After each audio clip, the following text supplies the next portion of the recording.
Okay, it's 6 o'clock, so we will go ahead and get started. Mrs. Henderson, if you'll collect roll. Mrs. Horn, Here. Mr. Chitwood, Here. Mrs. Baker, Here. Mrs. Coleman Martinet, here, Mr. Hull, Mr. Beecham, Here. Mr. Miller. Here. We have a quorum. Great, thank you so much. Next, approval of the agenda. Madam President, I move to approve the agenda as presented. Second. We have a motion and a second. Any other conversation or questions? Okay, Mrs. Henderson, please collect the vote. Mr. Chitwood, Yes. Mrs. Baker, Yes. Mrs. Coleman Martinet, Yes. Mr. Beecham, Yes. Mr. Miller, Yes. Mrs. Horn, Yes, approved. thank you so much. If everybody will please rise and join us for the Pledge of Allegiance. I pledge allegiance to the flag of the United States of America and to the republic for which it stands, one nation, under God, indivisible, with liberty and justice for all. Thank you. And then we always read the mission and vision. Our mission is to be a school district that engages students to learn, create, adapt, and succeed in an ever-changing world. And our vision is to maintain small town values and empower each student to achieve world-class success. Next on our agenda is the organizational items. I'll just point out a couple things before we jump into this. So first, on the board members, you guys each have two different public participation documents in front of you. One of them has if we choose to accept incomplete forms or not. So one of them says the second bullet point under to address the board, it says incomplete forms will not be accepted. On the other one, the one that's in place today, that is not included. So that's one piece that we just want to make sure we clarify. The other thing is Mrs. Henderson sent us an email where she ran through a few things with Greg Goheen, and she listed things like if we want to add in no soliciting, if we want to change the time that cards are presented.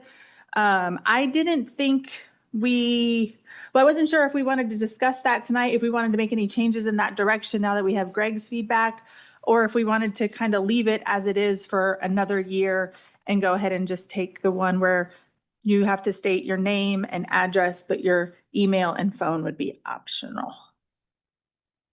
We'll open it up for conversation there. Just gonna say, I'd agree with that, yeah. Leaving it the one where we State name and address and. state name and address, and we still accept a card if they were to leave off email or phone, or we'll accept it if it's I agree blank. with that. Okay, I agree. I think that's the best way to go, especially. So that means it is as is, right? We're good. Okay. Then moving on to the other organizational items, we have a few we need to discuss. So in the documents, the first one is 6.18, which I'll get there in a second, is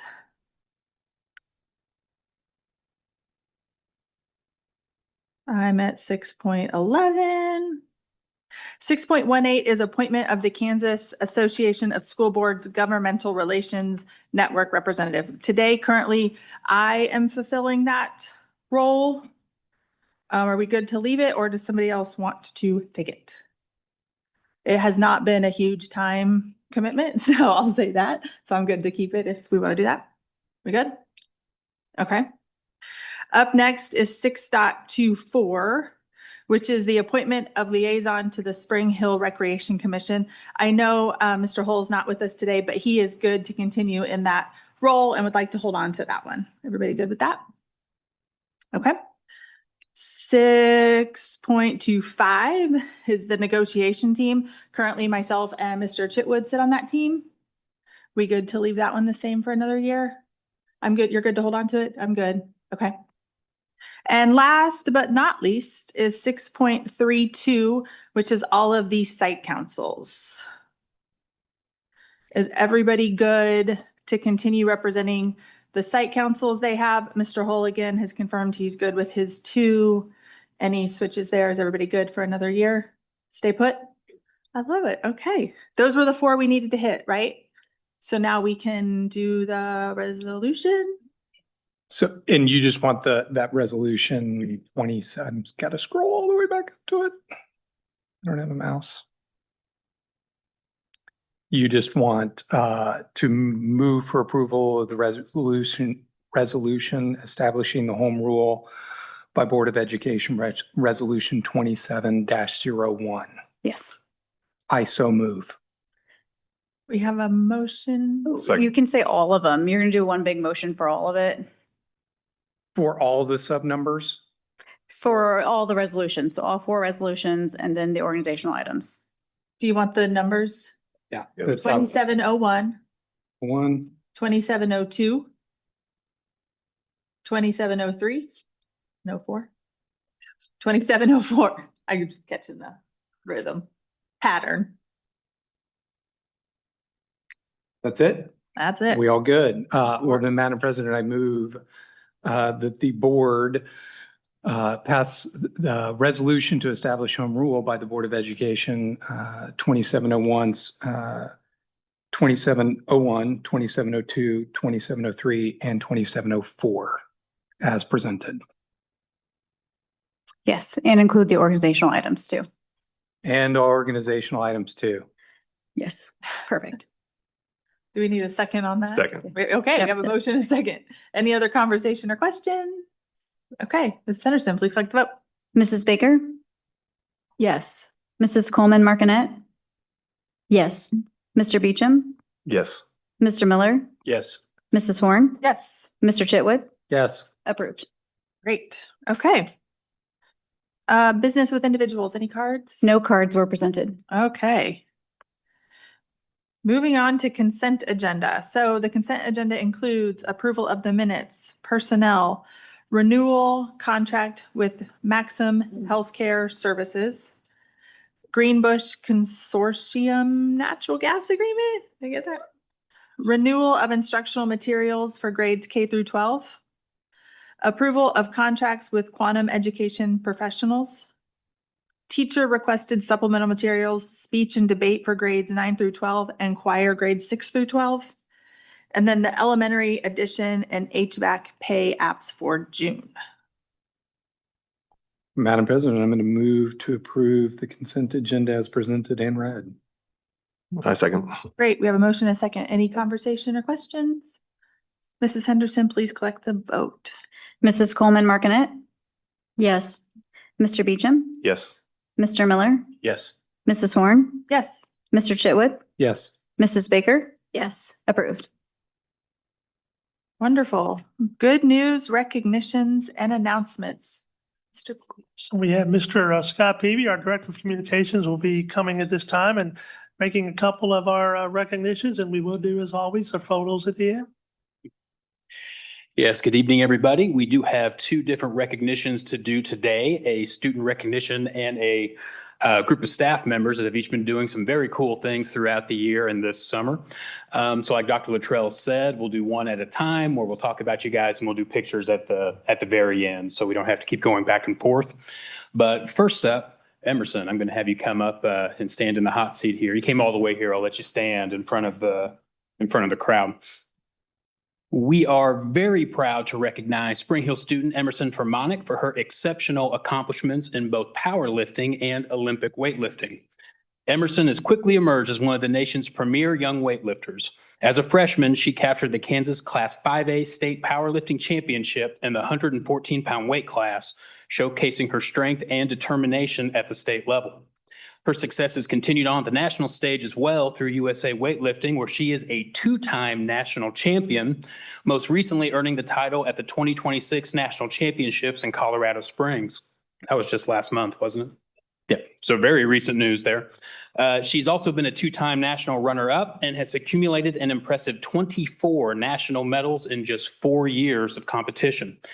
This year, Emerson also reached another major milestone by earning a spot on Team USA's Pan American team.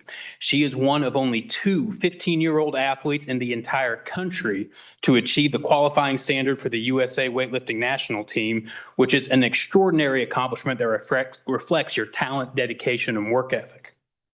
Later this summer, Emerson's going to be representing the U.S. at the Pan American Championships in Ecuador, where she will compete against the top youth athletes from across the Americas and will have the opportunity to challenge the American records in her weight class.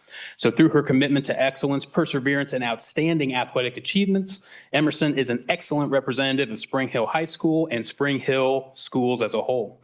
We all congratulate you on your remarkable accomplishments and wish you continued success as you compete internationally and pursue even greater achievements in the years ahead. So let's give Emerson a round of applause.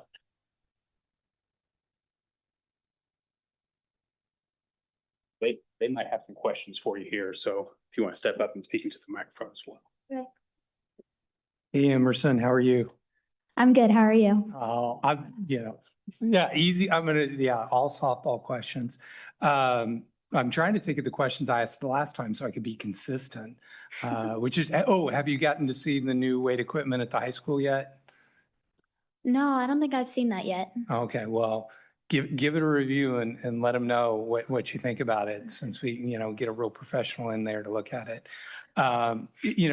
Is there anything from your competitions or, events that, you want to share with us and, let everybody know what they're missing out on?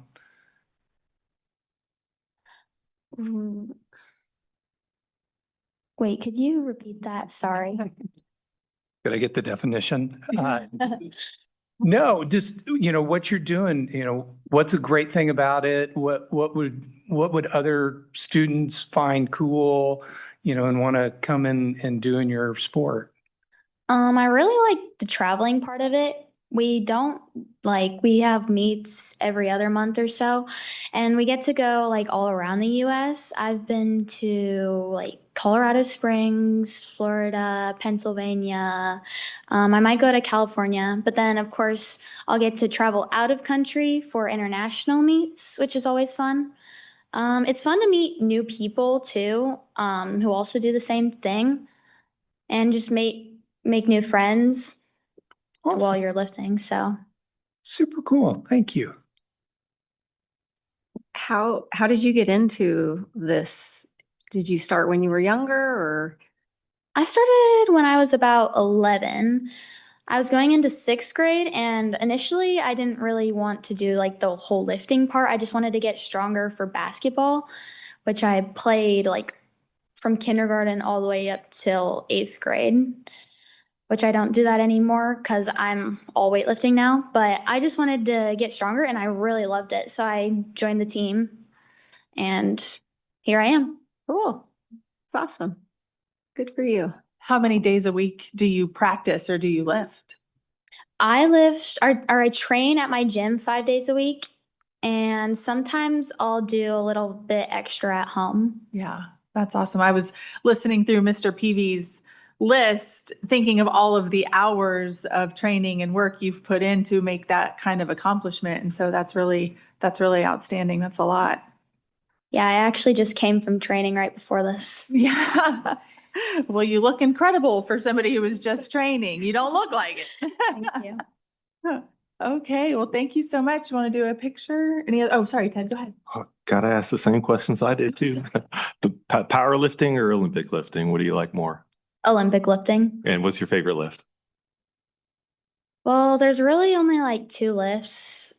Probably clean and jerk because I like to go really heavy on it. Thank you. No, she said snatch last time. did she? Yeah.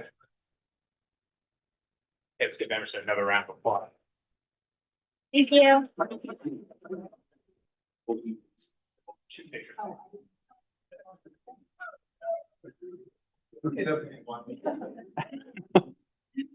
So I didn't want to take away the exercise portion of the meeting, but so tonight we're also excited to have a second recognition. We have 3 Spring Hill Schools educators, Joanne Keckley, Stephanie Morrow, and Joe Lilly, who represented our district throughout this year in the Learning Independence and Nationhood in Kansas Schools, or LINKS, Summer Field Study.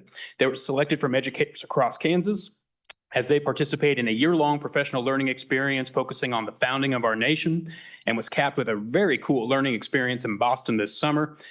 Through the program, they explored innovative strategies for teaching history while also getting to visit some of the most significant historical sites in our nation. But rather than me sharing all the details, thought it'd be best to hear from them directly. So please join me in welcoming them to the mic, and they'll talk about what they were able to do this summer.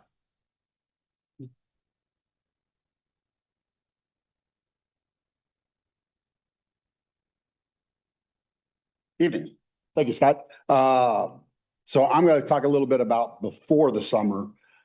We had 3 Zoom meetings that we were required to attend. A lot of that was kind of in class things that we could use. And one that I had, there was a QRI, which is teaching children how to ask questions. That was one that I really thought was impressive. And that's something that I'm kind of looking more into this summer, trying to figure out what to do and how to put in the classroom. Then we also met here in Kansas City, or there in Kansas City, on a Saturday for 8 hours. Then we also went down to Wichita for 8 hours on a Saturday. That was kind of focused more on Indigenous people and the proper way to talk about the subject in class, and kind of clear up some misconceptions that there might be out there. That was impressive because both times it was like the very next, on that Monday, it worked right into my lesson that I already had planned. And I was like, whoa, I'm ready to go. Here we are. It was also nice because that gave us a chance to meet the people that we had been on Zooms with.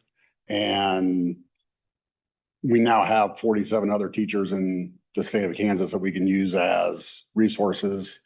And it also made it a little bit easier for when we went to Boston, that we already knew these people a little bit. And that's my cue to give it to Joanne.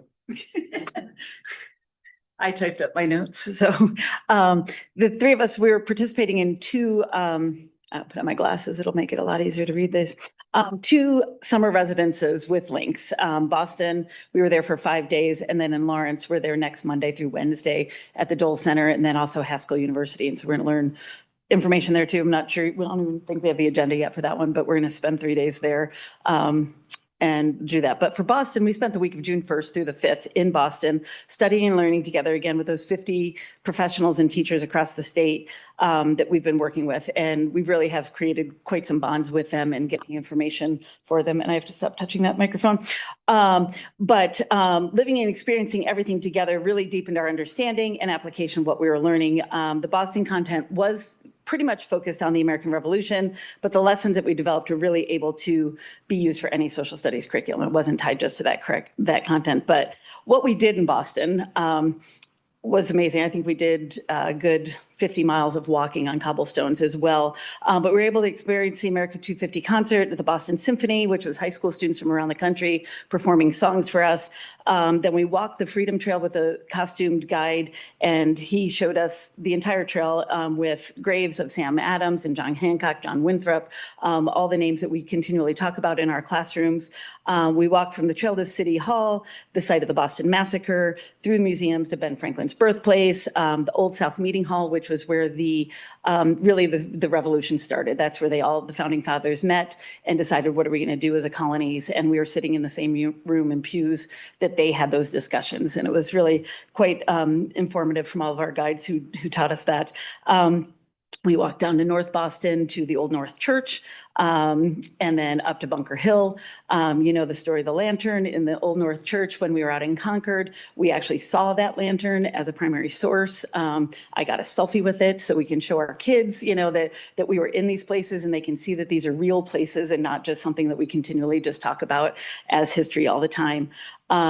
Walking in those footsteps and hearing that was just, you know, really inspirational to us.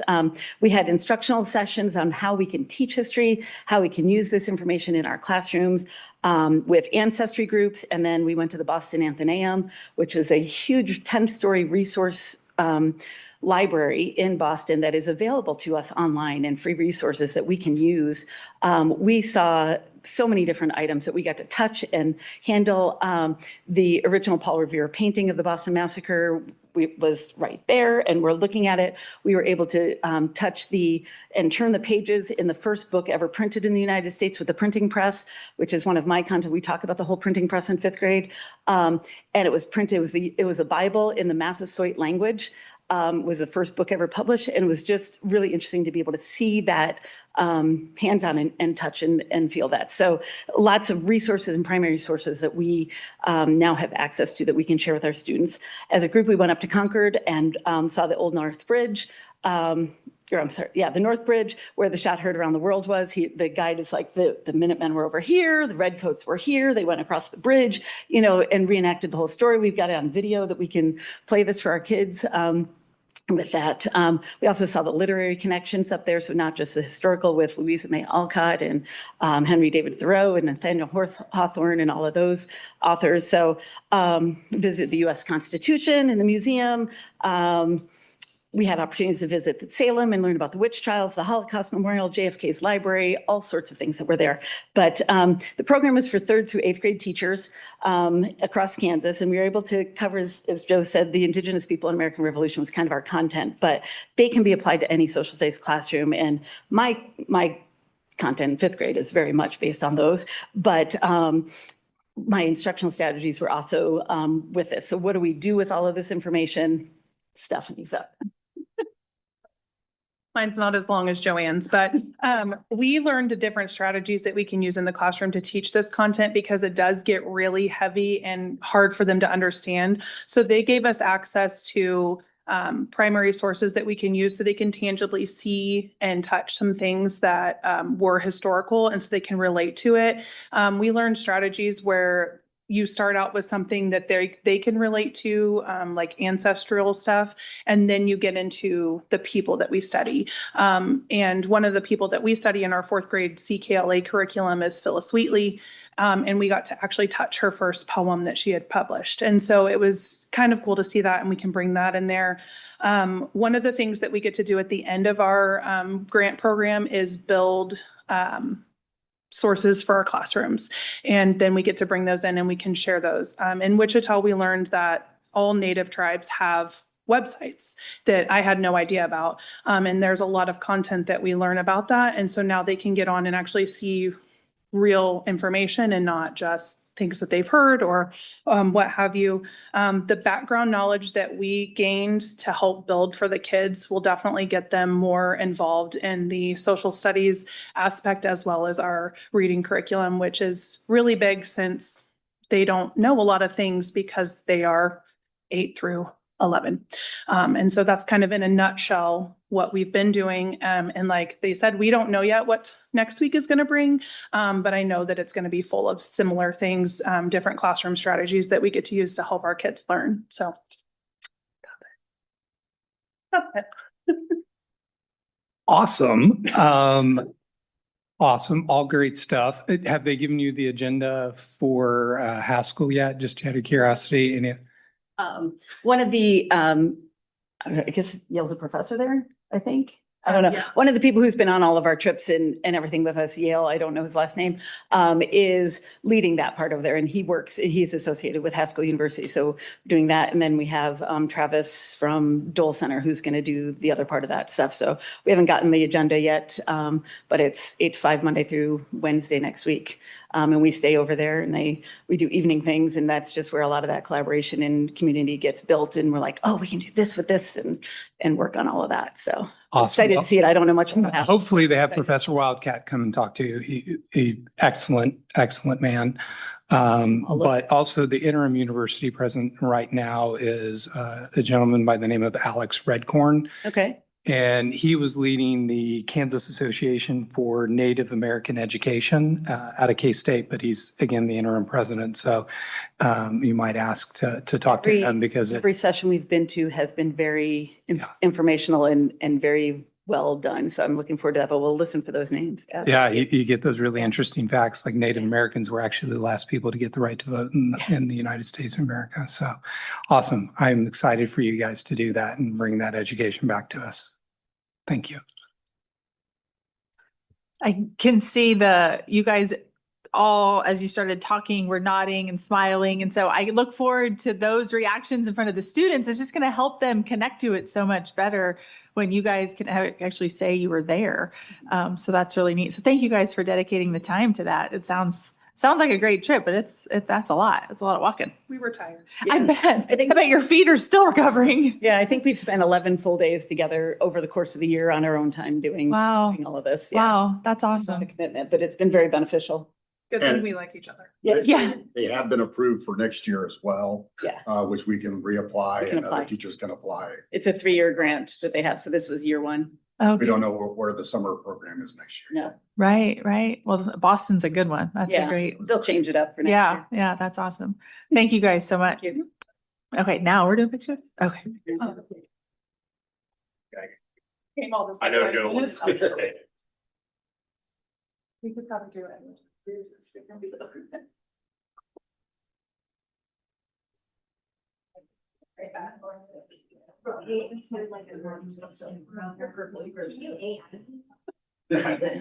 Yeah.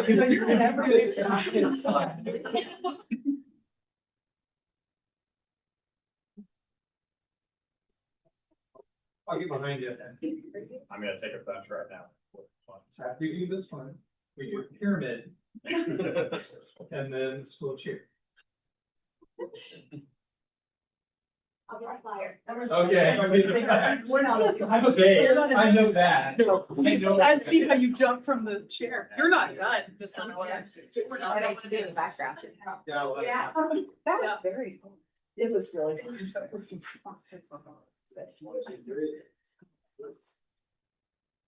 Awesome. But hang on, you gotta. Oh, I gotta get away from You gotta get out of the way, Scott.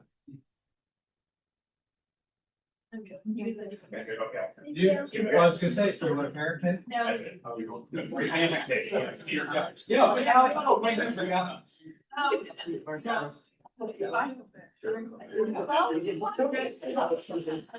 Yeah, it's for the National Council of History. Well, then you say it says it's based on first. You want the boys in there? Well, we're missing half of them anyway. You wanna take advantage of the opportunity. Yeah.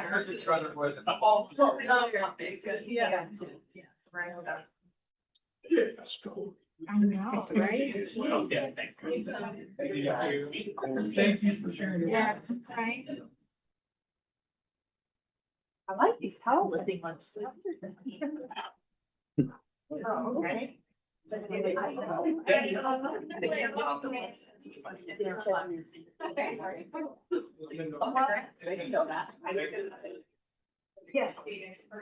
This isn't good. Yeah.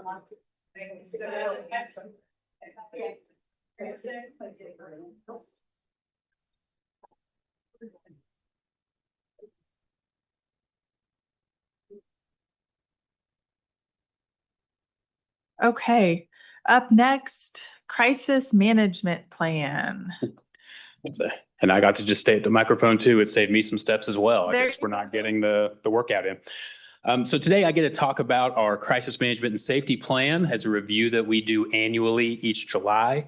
In many ways, this is a continuation of the protocols and procedures that have been in place in Spring Hill for the last several years that our staff and our students have been trained in and are very comfortable with.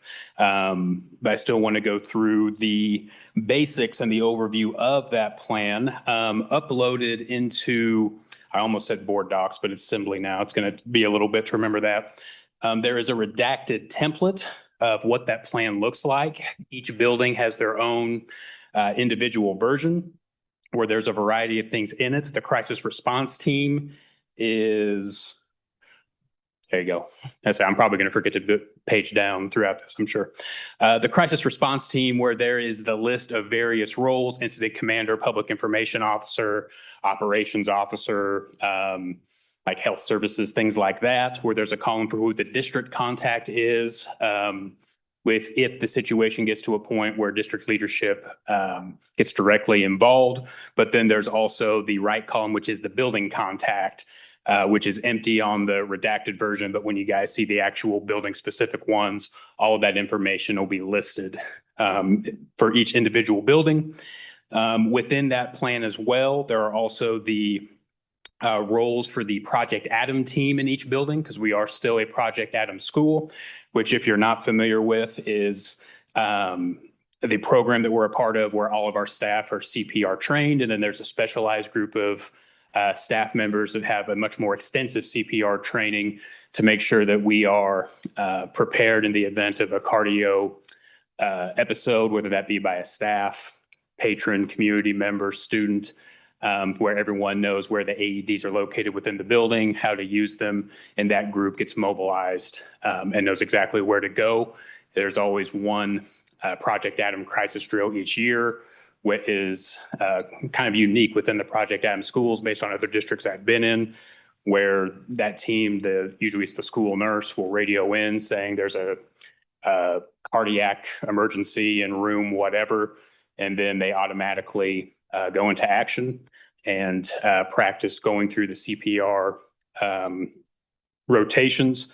And it's a very beneficial thing. So when our principals come back next week, they'll update the members of that team for their individual building. So all those will be listed in the individual building plans as well. In the template, there are the principles of school emergency management, and the plan that we've utilized is based heavily off of the National School PR Association's emergency crisis plan. So as you go throughout our template, there are specific things listed out, but there are also some places where there's hyperlinks where you can go and get a little bit more specific information when that's shared out internally with our teachers. And the plan covers a variety of threats and hazards, our natural incidents. So that would be severe weather, flooding, things of that nature. Our adversarial, incidental, or human caused threats. That could obviously be an intruder situation, but that also could be a student or a staff health situation where you might need to shelter in place in classrooms, give EMTs a chance to privately get a individual out of the building. It could be a shelter in place in the classroom because maybe there's an escalated student that needs a little bit of extra time to get de-escalated. All of those would fall under that category. Your biological threats or hazards. So again, that could also be situation of an illness. Technological, that could be internet or power outages, something like a gas leak, things like that. And then obviously death in the school community for a staff or student member. There are examples of each of those types of crises within the plan with some more specific information and action steps and preparation steps to be done to be ready in each of those eventualities. In the plan, there are also the suggested timeframes for our mandatory drills that every building has to do on an annual basis. We still have to do 4 fire drills, 3 crisis drills, and 2 tornado drills throughout the school year. The tornado drills have to be done in March and September. The rest of them, there's some flexibility of when those are done, but within the plan for principals, we put in a target week that we recommend that they do that because that helps keep everybody on track and to make sure that it's not a situation where a building is falling behind on their drills and they're trying to get 3 or 4 done in a 2 or 3 week period, because the purpose is to be prepared to make sure staff and students know what to do in these variety of cases. So with the crisis drills, that could be a scenario of like a tabletop intruder drill where teachers are meeting with small groups of students and they're going through, or their homerooms, or depending what the situation is, and they're discussing what their steps would be if there was an intruder within the building, especially with the younger ages. That tends to be a very effective thing, but even all the way through middle and high school in my experience. And it could be an actual active shooter drill or over the PA system. There could be an announcement that there is an intruder in a certain wing of the building, and then the people within the other parts of the building have to decide, is it safe for us to escape? If we did, what would be the nearest route? So on and so forth.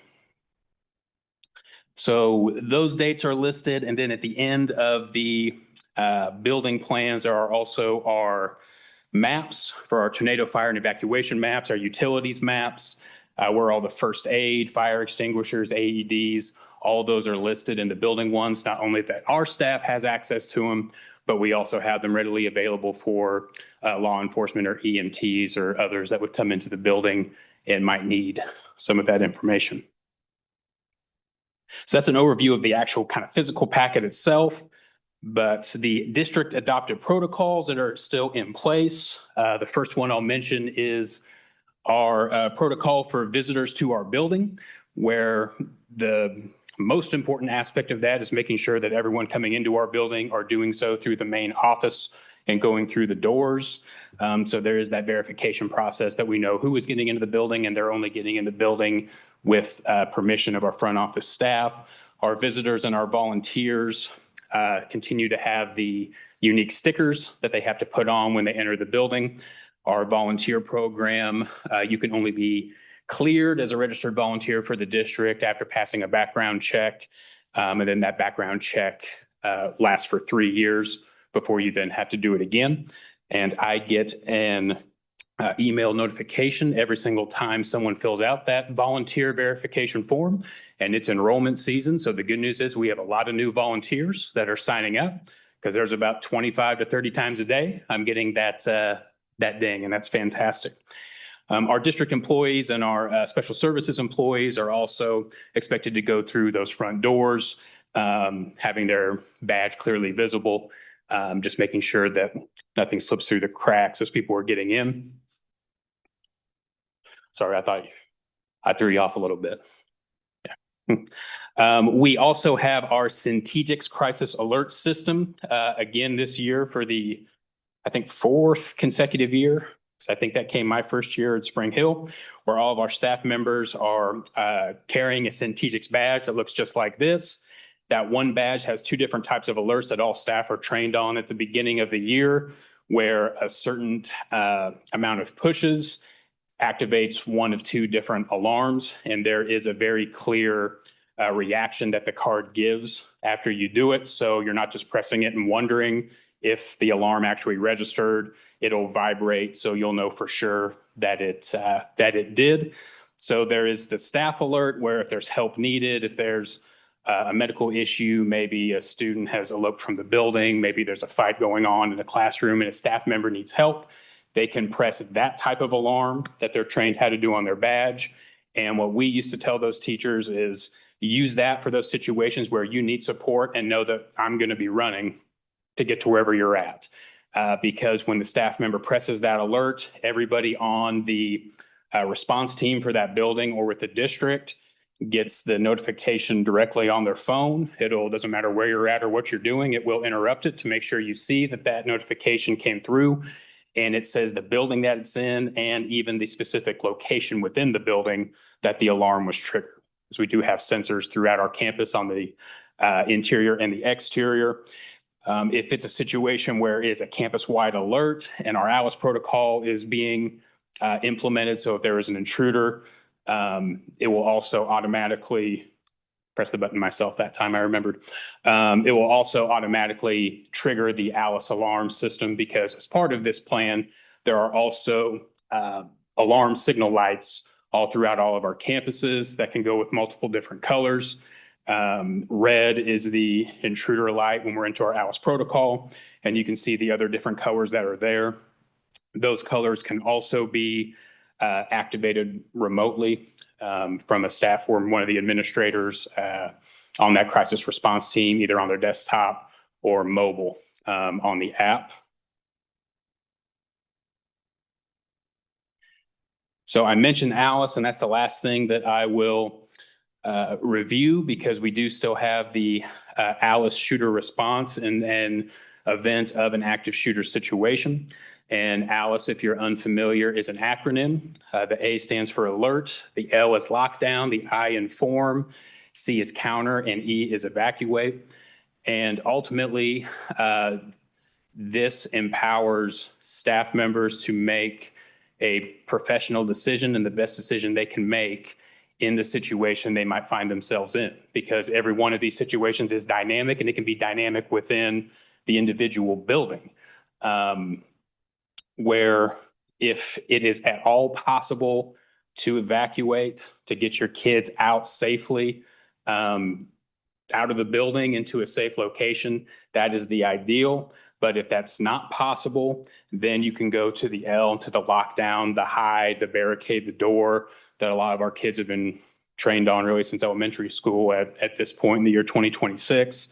And along with that is also the preparation to counter if there is no other alternative, finding things within the room to use to defend yourself in the event that the lockdown and the barricade fails. So I think I always, when I was a building crisis coordinator, I do these trainings with teachers. And I think I've heard Deputy Peshnik and others say the same things as well over the years, is it's important to remember that this isn't like a continuum, like you're supposed to start at A and then you go to L, then you go to I. Because again, everything is dynamic, every situation is unique. But the staff member has to make the decision that they think is best within that moment. And that's one of the things that when we do the crisis drills and we have the tabletops and we have those conversations that they talk about with staff, and then the staff also can talk about with their kids of, hey, if something were to happen, this would be our evacuation route if we can get out. But if not, let's look around. What could we barricade the door if we need to? Where do we sit? What do we do with the lights? All of those things. So again, I know that's a pretty quick overview of a pretty big document that links to an even bigger document that talks about that. Do you guys have any questions or anything I can help with at this time? Yeah, so thank you.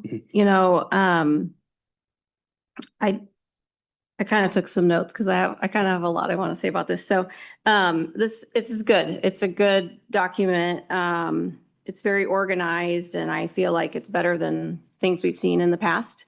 But I feel like there's maybe some things that we're missing that I don't know that necessarily needs to be written, but maybe some things that we can talk about and how to incorporate it. So, you know, this document seems more of like a manual to me, you know, with boxes that you check when something happens, and not really a comprehensive crisis plan. So I know those things are related, but they're not the same. Okay.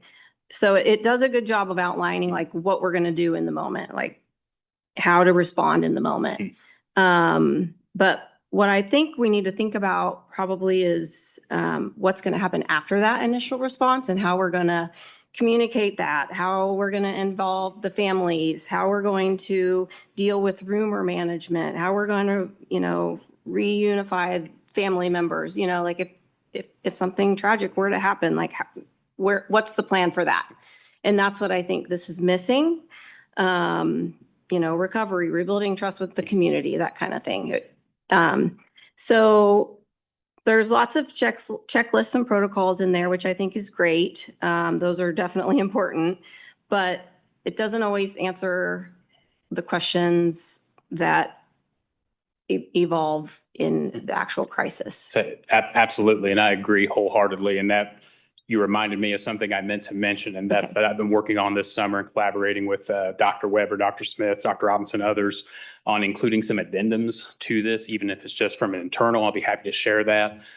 Within the last 2 or 3 weeks, I started with a response addendum to a death in the school community, kind of spelling out specifically, all right, if something were to happen, this would be the first step. And then here are the 7 different people. Here is your immediate action steps in the immediacy, to the point of, okay, I said Dr. Weber because she helped me a lot with it as well, because we both had some shared experiences in previous districts with this. These are the people, school psychologists, counselors, social workers from outside buildings that would be the first to call if they're unimpacted to come be the support system, ensuring that at least 2 of those people aren't just in the trauma center, but also circulating the building to make sure that there's no one in hallways or in bathrooms. So things like that. And I actually yesterday started the one for the active shooter. No one has seen it but me because it's in the very early portion of it. Okay. But I 100% agree that is and a lot of it is within the larger INSPRA manual that's linked to it. Okay. But in the immediacy of an event, I agree, having the ability to actually click on that link and open it up and get to all that is a little unwieldy. So that's where I wanted to try and make those addendums that have our actual employees listed. So people kind of have hey, these 4 or 5 things Yep. are the things you own to try and do next. Perfect. That's, Yeah. yeah. Because I was like, I don't think we need to rewrite it. I think there just needs to be some additional information for, like, how do we address misinformation, or, what does it look like in the first week or the first hour, Mhm. like just little things that I'm glad you're thinking about those Mhm. things. So that makes me feel good. Like there's oftentimes where like those little pieces are what shapes the public's experience of the crisis. And so I just want to make sure that we're thinking about those things. Absolutely. So good job. That's great. I would love to see your addendums that you're looking at. I think that would be very helpful in building on this document. So Yep, absolutely. Okay. Thank you. thanks, Scott. Scott, how you doing? Just I'll try to get through this. I know everybody will bear with me when I struggle. Because I'm going to kind of follow on, and that's why I said go first. Okay. As many people know,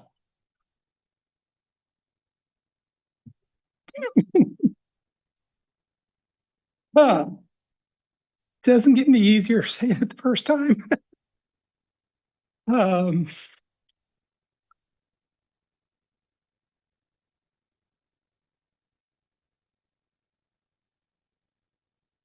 my daughter committed suicide this year. And kind of that follow along is taking the lessons learned and building that out, right? Got myself together. It's kind of like when Mr. Williams was interviewing for his job, and prophetically, unfortunately, one of his interview questions was, the death of a student or staff member, and we didn't have the policy to deal with that. Very big hole. And so that led to us developing, policy to handle that, which I think has worked well. And this kind of comes along. So this is me saying, I think that suicide attempts and suicide successes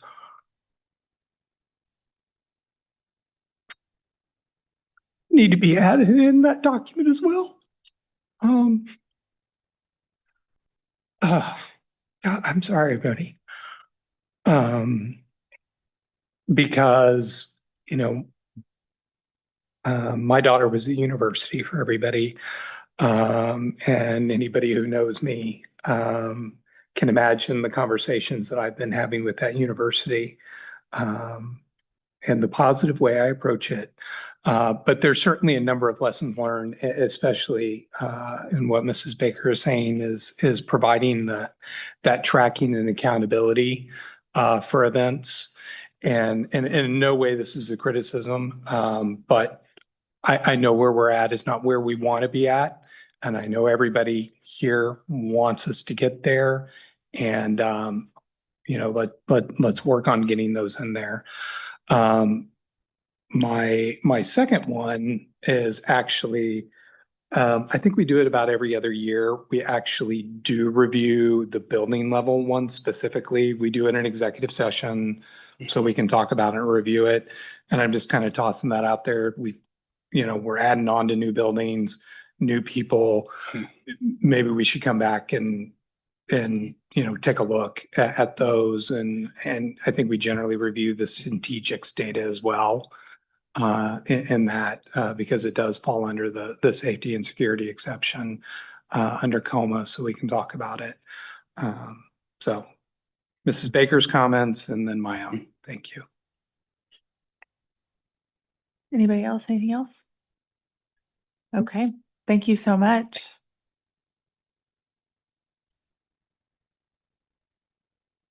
Okay, up next is a discussion for adoption and purchase of resources for advanced placement and College Now courses. Hello, good evening. Okay, so every summer about this time, I bring you guys a request to purchase some materials for any AP courses, typically new ones that we are adding, and College Now courses. I don't know why it's not working very well. Mine is too, yeah. I just figured Billy broke it. I don't know. So this year, we do have two new advanced placement courses that are new that were board approved in December 2025. So obviously they need some materials. So those two teachers, so AP Biology will be taught by Brock LaPlante, and he has attended AP Biology training. And then AP Psychology, which will be taught by Curtis Allen, and he is actually in training right now. But when they go to this training, the very first thing they do is help them look through what resources would be appropriate. They must be on the approved by College Board. They tell them which ones basically wield the best results for students, those kinds of things. So you will see down there that we have two proposed textbooks to purchase for those students. For the AP Biology, we are looking at the Campbell 12th edition. I don't know if any of you had a chance. They are sitting back in the board executive session room. I don't know if you've seen it. It is gigantic. So those kids will be learning a lot. And then the AP Psychology book is also a Pearson product, and it is just Psychology 7th edition. So those are sitting back there if you guys have a chance to look at them. And then also the cost is there. The whole Sorry, thing. the link is not The whole working. thing is spinning. You're good. No, Yeah. I think it's just frozen. Is there an online version for that as well? Or So we is can it- try to get them. AP isn't as willing to share theirs because they don't usually have like a teacher edition. They don't always have an online. The kids actually all will get a physical book. So that's what I put back there. But if there is an online version, I will see if I can get a demo access for you guys, but there is not always one. There definitely is not with the College Now. That for sure won't have one. If you look, we do have one that we are looking at for College Now. So Sports Medicine 2, we have offered in the past, but just this past year, Emily Veer was approved to become a Johnson County Community College instructor. So she is able to teach this course, and students who do enroll in the college will be able to get college credit directly from the college for that. So the textbook, that Principles of Athletic Training, is sitting back there as well for you to review. We will not need to pay for that book. That will be purchased by Johnson County for all of our students that would enroll in the course. So I just wanted to make sure to share that with you. Do you guys have any questions about that? My questions? Okay, my question, have we done the public review for these books yet? So these don't go through that process. So if you go back and look at our procedures for the selection of instructional materials, AP and College Now doesn't need to go through that because if we do not get to pick the books, if we don't get to select ones that are approved by them, then our students just cannot take those courses. Okay, So like especially the College Now, that is the book that is used by the college. So that's the one we get to use. great. And you know me, I'm just covering the Correct. bases, so Yeah, it's on. this doesn't go through that process. This is an evaluation by College Board and by our teacher. So Yeah. this and- one's a little different because these are all elective as well. So Yes, exactly. These are parent choices correct. to enroll their student. These books don't go through that process. Yep. And it is the approved process. Correct. That's all. Thank you. Do the students carry those books around, or do they Yeah. stay they have to take that maybe? They usually like them. Oh. Honestly, I like, would rather have a book, so Correct. I get it, but that's a beast. typically the students actually like to have the physical book for these kinds of classes because unlike maybe some of your other courses, you use a lot of it. Like it is these are designed specifically for those courses and those exams that they will take. And so typically the kids really like having the physical textbooks. So That's great. yeah, Thank you. we make sure each kid does have a physical book. Good, good. Yeah, that could be used for powerlifting. Oh, yeah, the AP biology one for sure, if Dual you've not purpose seen it. Dual purpose, these babies. Correct. Okay, any other questions, anything else? Okay, Miss, Okay, thank you so much. Thank you.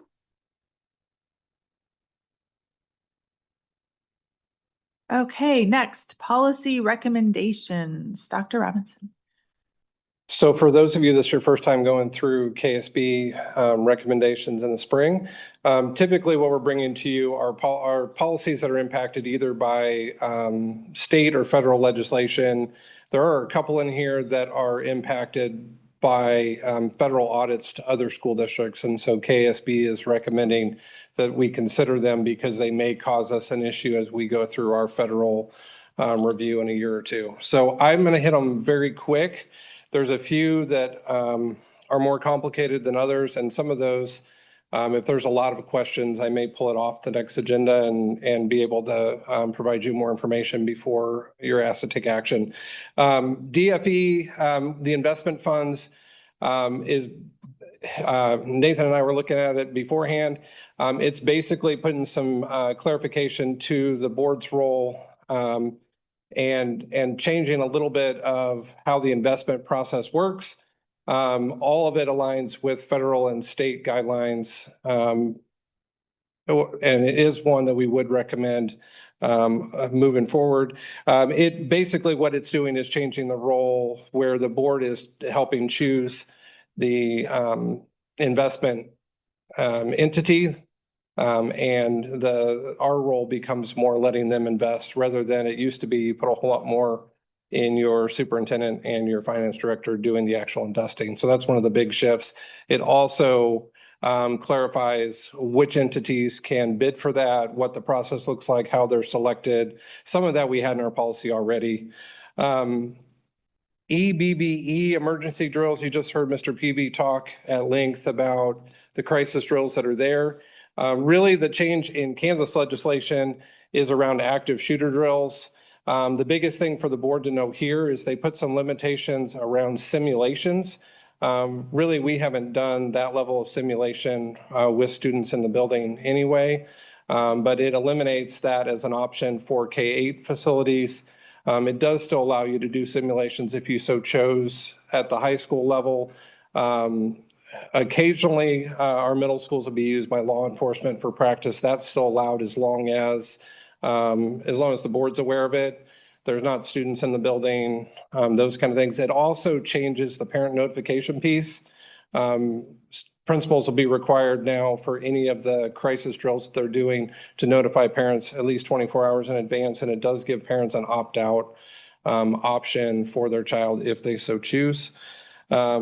It doesn't change the number of crisis drills or anything like that, but just how active shooter is involved in the crisis drill process.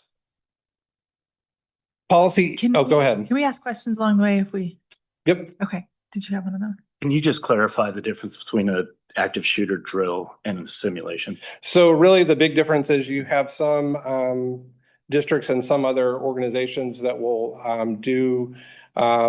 they'll do rounds where it'll give you the sound of what it could happen if there was a shooting in your building. Sometimes it's law enforcement coming in during those. Like we've done things where our students have been asked to exit the building. We've practiced those procedures. We've talked about safe places to go. Sometimes that's as far as our students have gone. We've done some things around Alice with them, but it's really a matter of the kind of live fire kind of stuff. They're wanting to make sure that if you're doing that, it's only with high school students and that parents are notified and they have an option as to whether or not their student is included in the process or not. For the active shooter drills, we do have children leaving the building, don't we? Yes. So I'm surprised we would give people notice of that. Yeah, so it used to be it was actually in statute that you couldn't. I think you were allowed an hour before the drill that you could notify parents that it was coming. This is a change in legislation that actually encourages notification of parents in advance. So it will be a change to our practice slightly. And that's legislation change. That's not just a. Yep, no, it changed this spring. Other questions about that one? Board policy EE, which is our nutrition policy, we just reviewed this piece. They added some language based on federal audits and other places, clarifying what happens with bad debt. And bad debt, for those of you outside of the finance side of school, really for us, it's our students who don't pay lunch fees and actually leave the district. Up until then, we're really working with families to try to get it paid for. It's those that leave. We have a really small amount every year that turns into bad debt, but this clarifies that how it has to be paid, and what funds it can be paid out of, which we already somewhat had in place. Yeah, this is one that I would have a comment on, which is, bad debt's not bad debt until it's aged. So, my personal feeling is that it's, because the way this is written, it's as soon as we get the paperwork, it's considered bad debt. I think we need to give ourselves a little bit of time to. So we specifically didn't put a timeline in here because of that. We do have some students who will leave for short periods of time and come back to us. And so my suggestion is by end of fiscal year, that just, because people typically leave us in May and then we close out in the summer. So it has a timeline on it, but again, that's my personal feelings and suggestion. Yeah. Policy IDAD is your Title I policy. Again, this doesn't change our practice. They put some emphasis on some things that were already in the federal guidelines around parent and community engagement. There's requirements in the law that require regular family nights at your Title I schools. These are things we're already doing. But again, this is a matter of knowing that our policies around federal funds and federal programs get reviewed regularly. So it's putting that necessary wording in there. IHF is your graduation.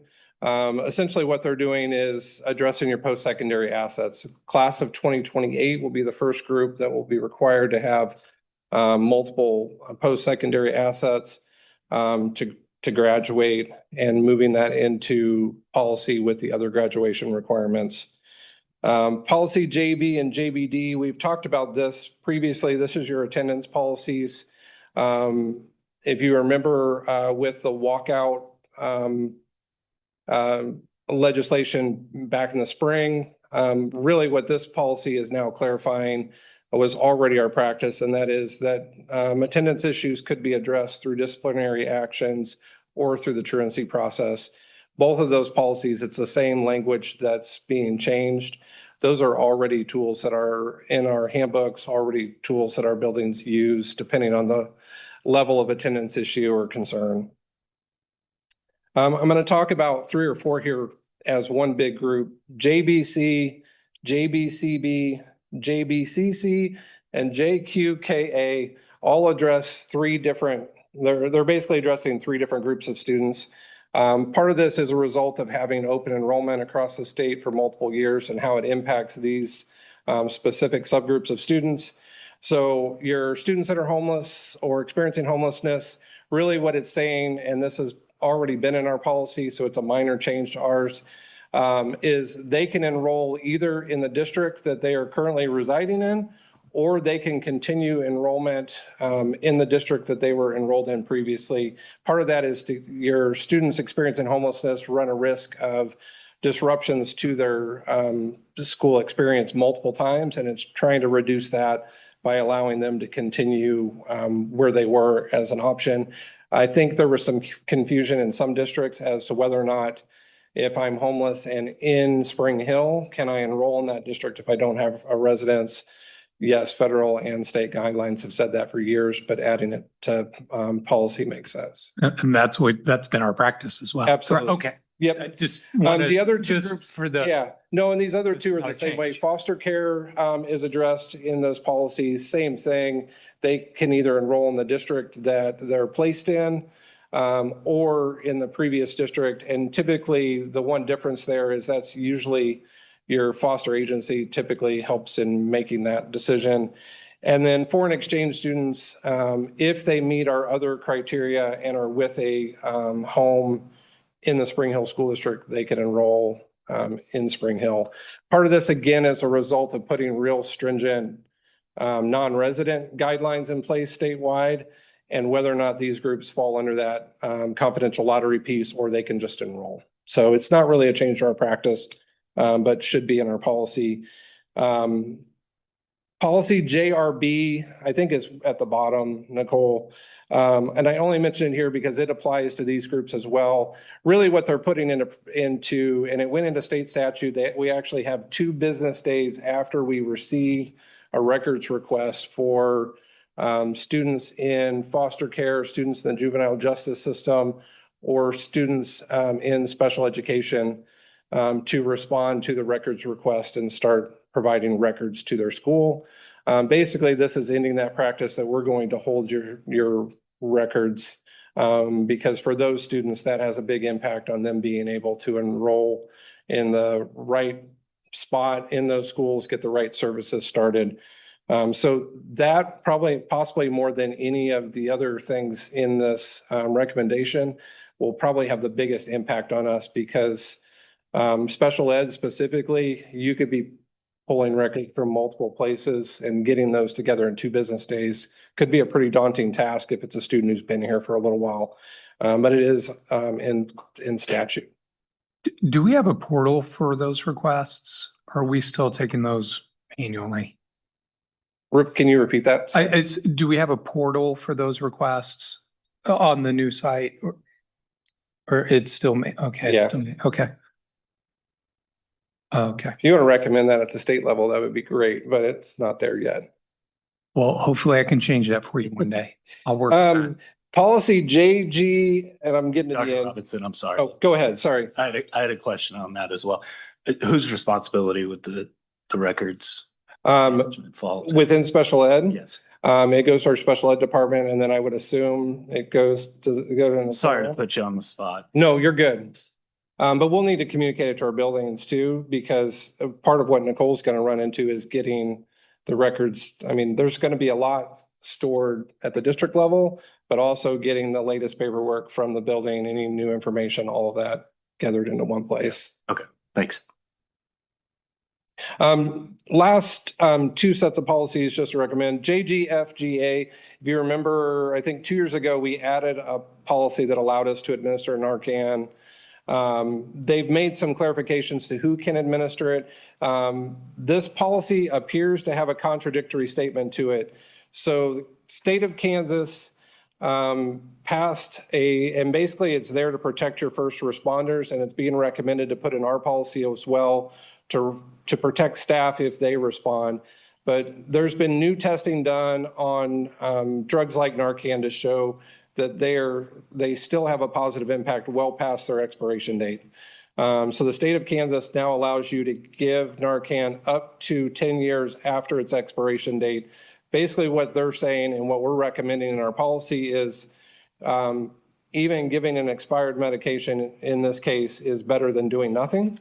It's not our practice to give expired medications. Our nurses do a really nice job of tracking our expiration dates. And if I remember right, we just reordered last year. Yeah, I thought we got like a subscription to that stuff. Yes. Didn't we? Yes. Yeah, okay. Yeah. The other clarification here that seems contradictory is that our nurses can administer a medicine that's expired.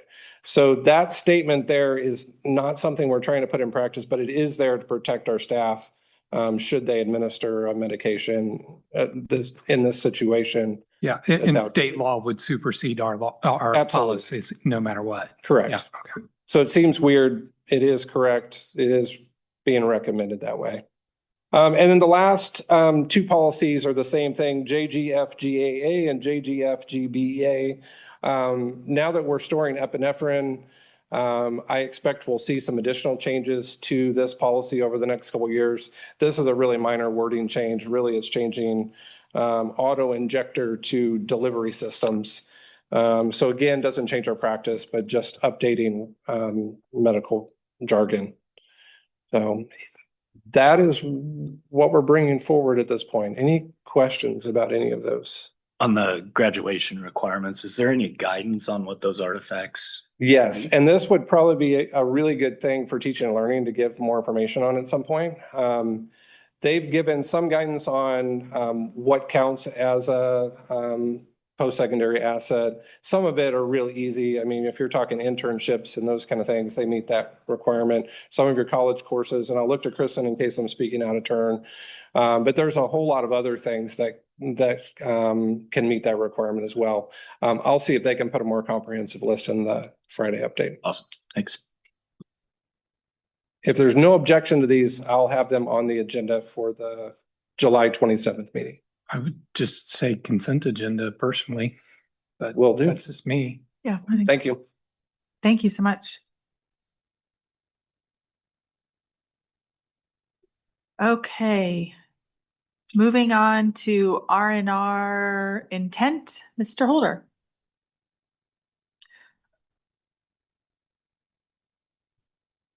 Thank you. Good evening, everyone.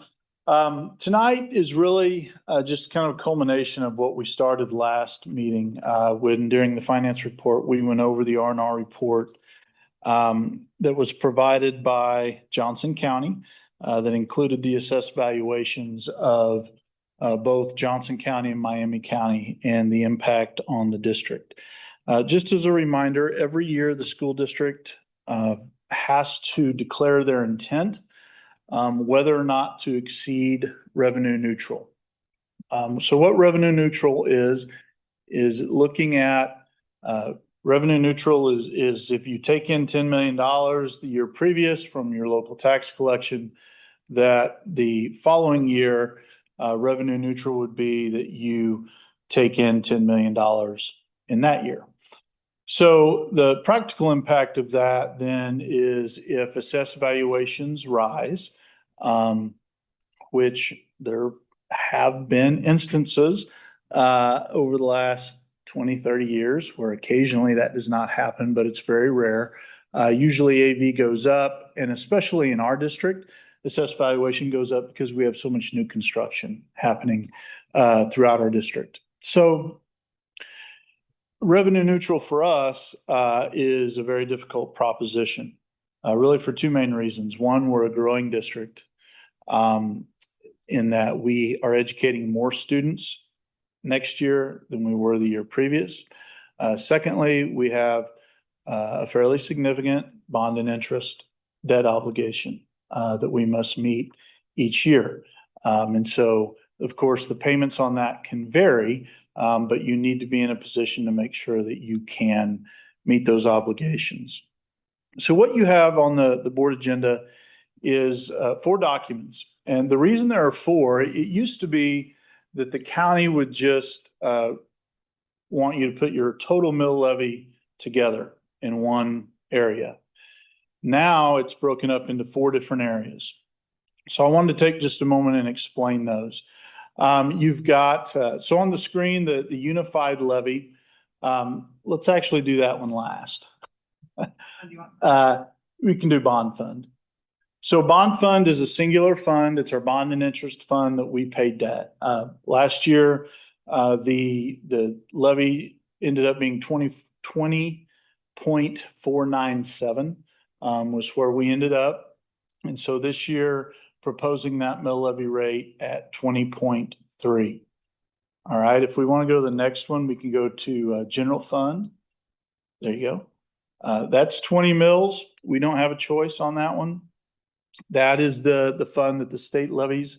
Every school district in the state of Kansas levies 20 mills into the general fund, which then goes to the state to help pay for education across the state, and is one of the major drivers of our basic state aid, and the state receiving revenue to fund that.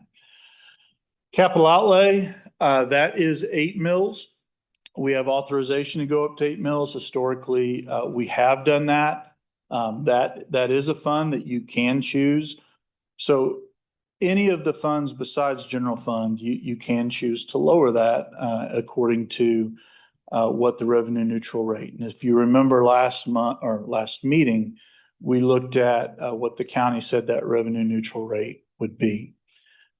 All right, finally, the unified fund. So this is kind of a catch-all. So the first three that we looked at are individual funds. The unified fund, and this is not just for Spring Hill, this is districts all around Kansas. If you levy a mill in any other fund, then it goes into this. All right, so for us, that's 4 funds that we levy in. That's supplemental general, which is very typical. School districts across the state of Kansas levy in the supplemental general fund. How much you levy is dependent upon what your basic state aid calculation is, and then also what your local assessed valuation is, and the interplay of those two things. The second fund, 2 funds that are somewhat unique to us in Spring Hill, as compared to the state of Kansas, not unique to Johnson County. All right, the first of those is that is definitely not unique in Johnson County is the cost of living, commonly referred to as the COLA fund.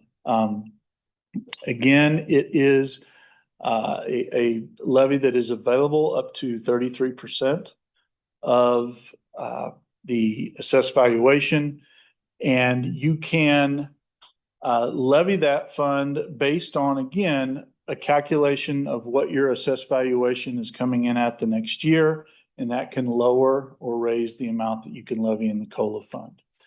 Cost of living is exactly what it is. The cost of living in a metropolitan area, of course, in Kansas City, the cost of doing business is higher for us across the board with salaries and benefits, supplies, purchase services, all the things that are a part of living in a larger metro area. The third fund of the 4 that are in this is the extraordinary growth. We levy in this because of the extraordinary growth that we experienced over time. I will say, and I know I mentioned this last year, over time, this fund will likely become 0 unless we experience growth again at a faster rate. But it's 6% is the threshold. And so 6% for us is getting harder and harder to meet as we grow. Obviously, 6% of 4,000 is more than 6% of 2,000 or 3,000. And so although we're continuing to add students, the timeline on that, which is over a period of 8 years, that diminishes over time. So that's something that we're keeping an eye on in the future. And eventually that we'll see that levy come down. Then the last one is really unique. We're not the only district that does it, but it's special assessment. Again, really driven by the growth in our area. It's a very small levy. Last year it was 0.09. This year we will need to levy a little bit more to build that fund back up. But what that means practically is another levy will come down a little bit in order to meet that. Okay, so taking a step back, last year the budget we passed had a mill rate of 66.809. If you remember, our final levy rate was actually 66.803. Reason being, there's always a little bit of settling after you get your June assessment between what happens in June and when tax bills actually go out. Typically, it does lower that mill rate a little bit. It can raise it a little bit, but historically for us, it lowers it just slightly. And 68 or 66.809 to 66.803, obviously a small amount. So with revenue neutral, again, philosophically as a district, this is always subject to change at the direction of the board, but our philosophy has been and continuing to move forward will be to try to not exceed the mill rate that we levied the year previous. So that mill rate is 66.803. If you add those 4 forms together that are on the agenda item, that will equal 66.803.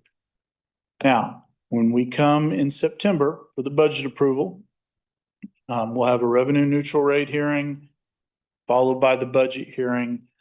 My goal is to come in at 66.803 and actually just a little bit below it, because that's been the trend of what we've tried to do.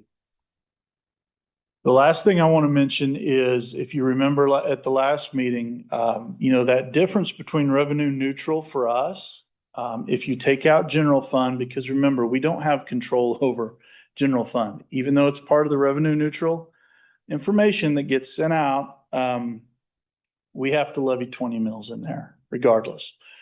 But the other funds, the two singular funds, and then this unified fund that includes 4 funds combined, so those 6 other funds, the delta between that is just over 3 mils. It's 3.175. Last year, that was 5.458. So the practical impact of that is the impact should be lower than the previous years. Those notifications will go out after July 20th. So every resident, landowner, homeowner in the state of Kansas will receive that from the county clerk sometime in late July or early August. And so that revenue neutral calculation, yes, it will be more because we're not proposing revenue neutral, but the difference is it will actually be less than what was seen the year previous overall. Obviously, for individuals, that's all different because you don't all get, there's an aggregate assessed valuation increase, but 2 homes based on what happened to those homes can experience a different reassessment. Timeline, we'll come back.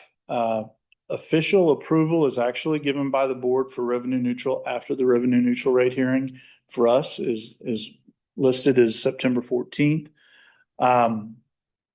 Followed by that, you have to approve the revenue neutral rate, and then you hold the budget hearing after that, and then the official budget will be presented. Before that, I'm sorry, approved, not presented. Before that, we've got our meeting in August. The second meeting in August is when we'll have the budget workshop, and then a lot more of the detail on the budget will be presented at that time. Any questions about revenue neutral? Yes, sir, Mr. Holder. So the number we're working with right now, 66.803, that is not inclusive of rec commission that we assess on as well, correct? Our final numbers will be larger when we actually get to budget or to actual assessment. Correct. Okay. But we don't control what is levied from the rec Correct. commission. We just have to report it. Yeah, I just like making the distinction that we say at these meetings at 66.803, and then people get a bill that says whatever that number is. It's, again, state law says we have to assess it. It is not optional. And I think anyway, whatever their mill is what it is.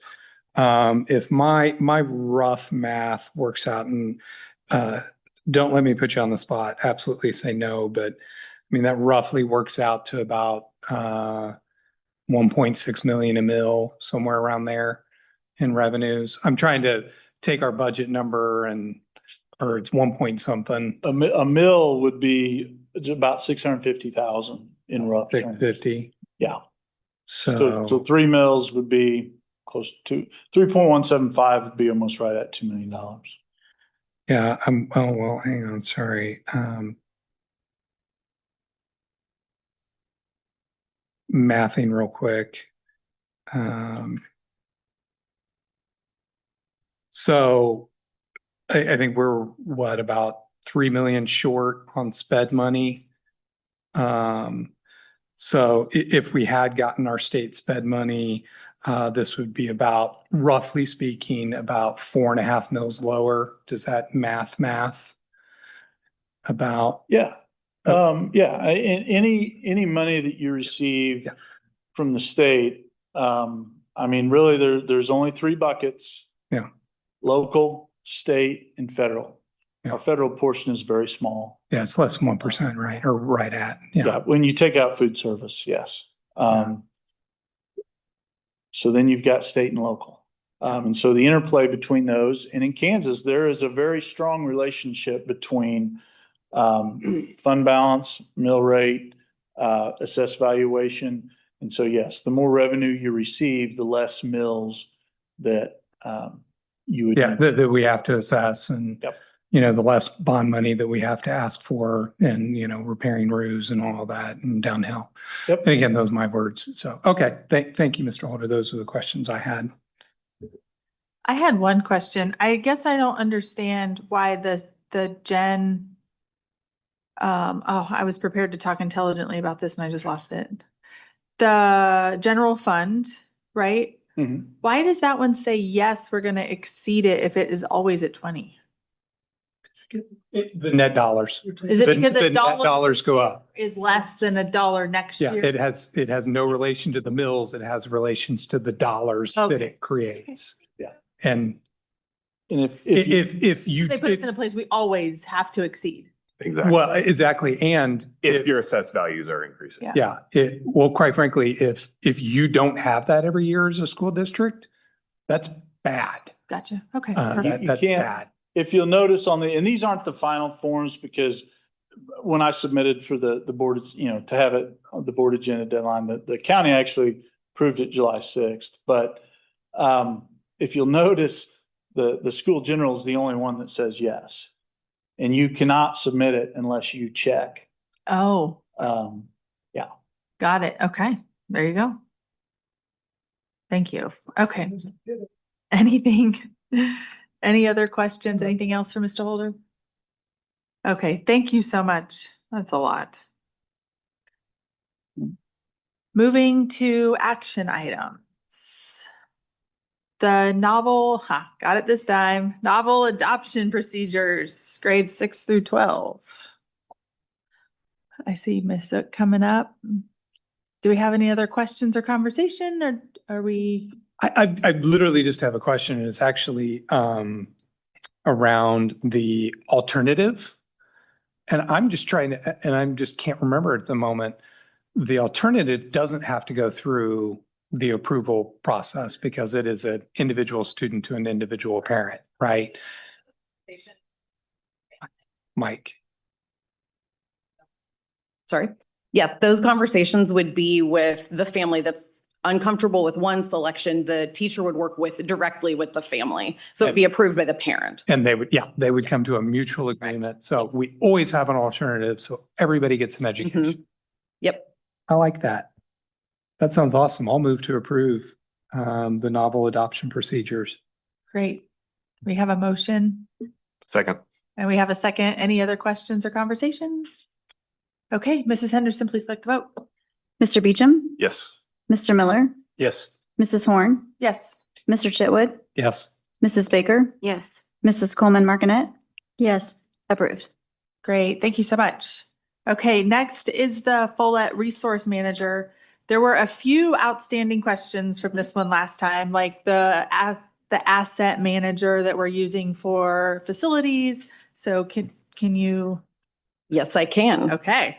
Okay, so just to clarify the difference between the asset management, like inventory service that we already have and what we are asking for. So what we currently have is something that is done, we believe about every 5 years. Someone will come in, they bring in a group of people, they go through and scan everything. We put it all into this is our asset list. This is for things like insurance purposes. This is for if we had something like some kind of catastrophe and we needed to replace a lot of these materials or items.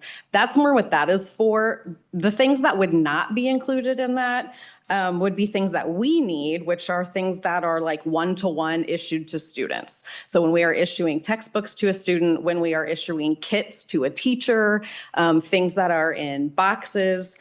Specifically excluded are books, which is largely what we would need to be managing these things for.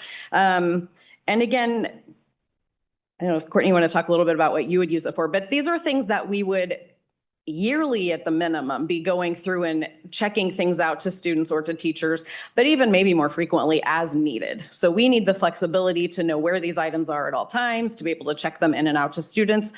And this system works really well like that because it already is something we've used for years and years in a library situation where you're checking things in and out to students. So it'd be very similar, but it would live with us in that side with all of our curricular materials. I don't know if you want to explain a little more about. Yes, from the special education side, in addition to, curriculum kits, those kind of things, we would be using it to track some of our staff resources, our manipulatives for kids, our therapeutic equipment. So that could be anything from changing tables to sensory swings, sensory items, those types of pieces that travel throughout the district depending on student need, in addition to some of our medical equipment that we utilize for students. So. And then you hit on it, but Follett is something we're already using Correct. today for libraries, right? So Right. This would just be another. This is like an additional module that we would be able to use. So it would just go alongside of it. So it's a system that we already use, we're very familiar with. Okay. Yeah, we already have partnership with them. So. Great. Thank you. Okay, one of the things you said, so like the AP books that we just talked about, and we said we're going to track books in that, so we're going to track those in this now? Correct. Yes. Okay, awesome. I get it. I'm good. Thank you. Okay, this is an action item, so if we don't have any more questions. Yeah, I'll move to approve Follett Resource Manager as presented. Second. We have a motion and a second. Any other conversation questions? Great. Mrs. Henderson, please collect the vote. Mr. Miller, Yes. Mrs. Horn, Yes. Mr. Chitwood, Yes. Mrs. Baker, Yes. Mrs. Coleman Martinet, Yes. Mr. Beecham, Yes. approved. Great. Thank you so much. Future discussion items. I know we've had a few forms turned in, so thank you guys so much for knocking those out. Is there anything new that we would like to add to the list for this week? Anything? Okay, and there's nothing to be removed at this time, so we're good there. Okay. Moving to board work calendar. It looked like we were good. Anything? I had a question. We're KSB, we got that. Yeah, we're good. Anything else outstanding there? Anything we need to hit on? No, we'll be starting over essentially our fiscal year. You'll see a lot of the normal things that would occur in the coming months. We'll be having, like I said, in the next couple months, I know we'll be getting some reports on some of the projects that have been completed this summer internally outside of our bond work. We'll also probably be hearing at some point some of the projects that have occurred, been completed with our technology pieces. And then as we get into, as Mr. Holder indicated, we'll be doing more with the budget hearings and approval of the budget for the fiscal year 27. And we will also, as we then get in deep into the fall, we'll be starting to have some really positive reports that we'll be sharing out from our teaching and learning about our student successes that we're seeing on our Kansas State assessments as well as our AP exams. Great, thank you so much. Board of Education member reports. I know it's summer, there's not a ton in this space. Everybody good? Nothing to add? Okay, we're just zooming through. Superintendent's report. Yes, as we indicated earlier, our new school year for 26-27 it's not that far away. We do have registration open now in Skyward through our website for this 26-27 school year. And if parents or families have not completed that yet, you're able to do so, and that is available 24/7.